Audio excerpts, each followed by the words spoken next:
ತುಂಬಿದ ಲಾರಿ ಚಾಲಕನ ನಿಯಂತ್ರಣ ತಪ್ಪಿ ಪಲ್ಟಿ.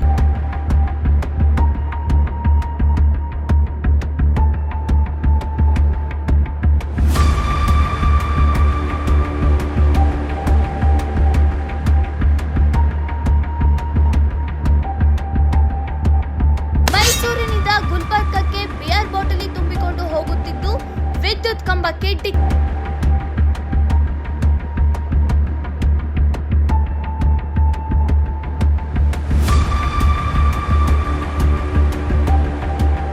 ಚಿಕ್ಕನಾಯಕನಹಳ್ಳಿ ತಾಲೂಕಿನ ಕಾಡೇನಹಳ್ಳಿ ಹತ್ತಿರ ಬಿಯರ್ ಬಾಟಲ್ ತುಂಬಿದ ಲಾರಿ ಒಂದು ಪಲ್ಟಿ ಹೊಡೆದಿದೆ.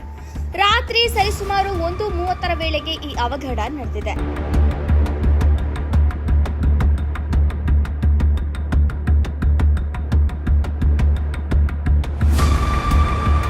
ಈ ಲಾರಿಯು ಮೈಸೂರಿನಿಂದ ಗುಲ್ಬರ್ಗಕ್ಕೆ ಬಿಯರ್ ಬಾಟಲಿ ತುಂಬಿಕೊಂಡು ಹೋಗುತ್ತಿದ್ದು ಸುಮಾರು 10 ಲಕ್ಷಕ್ಕೂ ಅಧಿಕ ಮೌಲ್ಯದ ಬಿಯರ್ ಬಾಟಲಿ ಇದ್ದವು ಎನ್ನಲಾಗಿದೆ.